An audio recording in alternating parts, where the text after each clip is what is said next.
자, 검찰이 이재명 잡기에 혈안이 돼 있죠. 자, 결국은 김용 기소했습니다. 다음은 이재명 정진상 뇌물배임 정조준이다. 이런 기사가 나옵니다. 그런데 그러면 공소장을 좀 봤는데 이상해. 20쪽에 달하는 공소장이 왜 이렇게 길어? 혓바닥이 길어. 뭔가 있는 겁니다. 2021년 2월 이재명 대표의 대선 경선 준비하면서 유동규에게 김용이 대선 자금으로 20억을 요구했다. 진술만 있는 겁니다. 증거는 없어요. 자, 그리고 2021년 4월에서 8월 4회에 걸쳐 8억 4,700만 원을 받았다. 이게 주요 범죄 사실입니다. 진술만 있는 겁니다. 진술만. 김용 부원장의 자동차 안에서 돈이 전달됐고 4월은 유원홀딩스, 6월 초엔 경기도청 부근 도로, 6월에는 경기도 광교 부근 도로, 장소도 특정됐다. 자, 그런데 이건 장소가 특정된 게 아닙니다.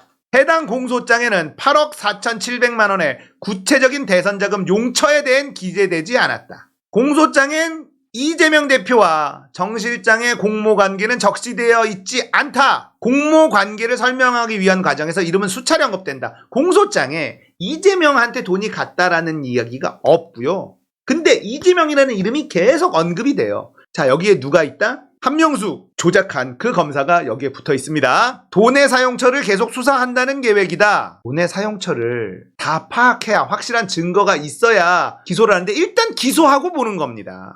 4월엔 유원홀딩스, 6월 초엔 경기도청 부근도로, 6월경에 경기도 광교 부근도로. 자, 이렇게 공소를 하면 안 된다는 겁니다. 검사가 가지고 있는 기소권이요.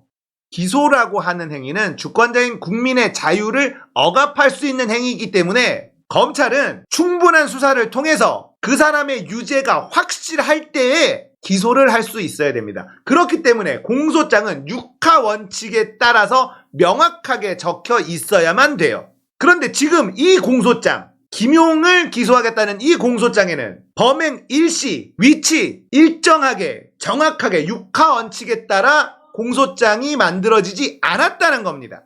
이런 공소장은 기각된 적이 있다는 이야기예요. 판례가 그렇다는 겁니다. 이렇게 두루뭉술하게 공소장을 넣어서 기소를 하면 안 된다고 대한민국 헌법은 이야기하고 있습니다. 그런데 이 엄희준 검사, 윤석열, 한동훈의 지금의 검찰, 얘네는 그게 중요한 게 아니다. 언론 플레이로 망신 주기 위해서 몰고 가면 된다. 한명숙도 그렇게 조졌고 조국 가족들 그렇게 조지는 거 보지 않았냐.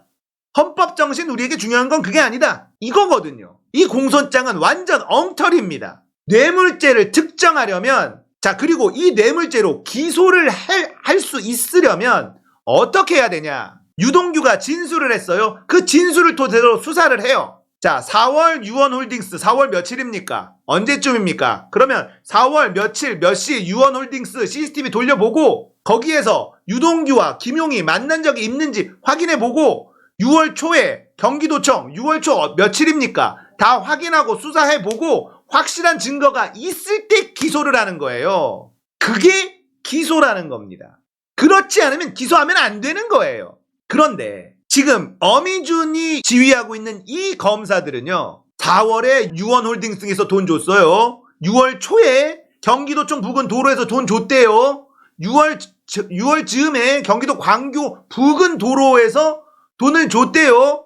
누가? 유동규가 줬대요. 그것만으로 기소를 한다? 이건 범죄예요. 이렇게 기소하는 건 범죄입니다. 이걸로 구속했잖아요. 그리고 기소까지 했잖아요. 이건 범죄예요. 얘네들 다 감옥 넣어야 되는 거예요. 이 정도로 기소하는 건 불법입니다. 폭력이죠. 이렇게 기소하는 건 폭력이에요. 어떻게 이렇게 말도 안 되는 엉성한 걸로 기소를 합니까? 기소는 재판 가서 너랑 나랑 붙어보자, 진실 공방을 해보자 라는 건데 검찰은 아무런 증거가 없어요. 유동규의 진술 하나만 가지고 그것도 확정되지도 않았잖아요. 4월, 6월 초 이런 게 어디 있습니까? 경기도청 부근 도로 이런 게 어디 있습니까? 이런 식으로 공소장 쓰고 기소하는 건 폭력인 거예요.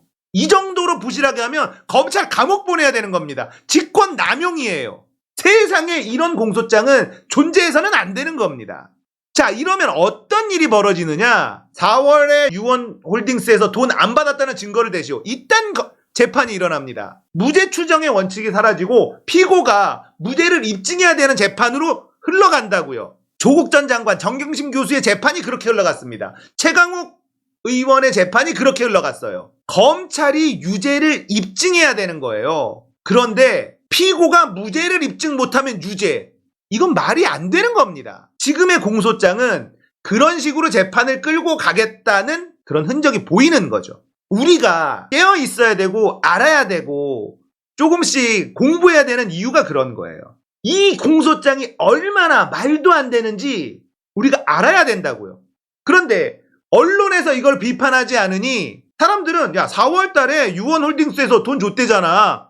6월에 경기도청 부근도에서 돈 줬대잖아. 돈 줬대는데 야 안 받았다는 증거 대봐. 이런 식으로 얘기를 한다고요. 사람들이 그렇게 받아들인다는 거예요. 그걸 노리는 거예요, 이놈들은. 이 조작 검사들은요, 그걸 노리는 겁니다. 그러니까 우리가 기소라는 게 어떻게 이루어져야 되는지를 정확하게 알고 있는 게 중요하다는 겁니다. 이건 범죄 행위예요. 이렇게 말 같지도 않은 공소장은 범죄입니다. 이것만으로도 감옥 보낼 수 있는 나라가 돼야 됩니다.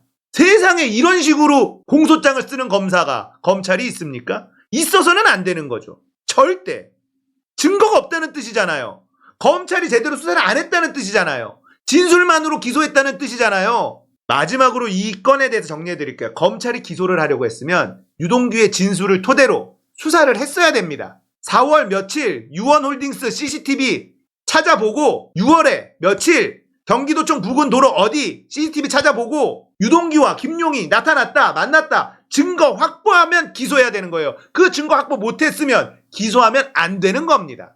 진술만 있고 증거가 없으니 이건 재판 가서 못 이긴다 라고 판단하면 기소하지 말아야 되는 거예요. 그런데 수사 없이 기소하는 거잖아요. 진술만 확보했다? 진술 확보 누가 못합니까? 꼬셔서 회유 협박으로 진술 확보하면 그렇게 기소할 수 있다? 이건 얘네들을 다 감옥 보내야 되는 겁니다. 왜 이 공소장이 완전 엉터리고 불법이고 폭력적인지 이해하셨을 겁니다. 정진상 체포영장 쳤는데 법원에서 기각시켰어요. 이게 저는 이렇게 이어지길 희망합니다. 저 공소장은 엉터리여도 너무 엉터리예요. 저 공소장은 기각돼야 됩니다. 판례가 있고요. 근데 정진상 체포영장을 기각시켰다?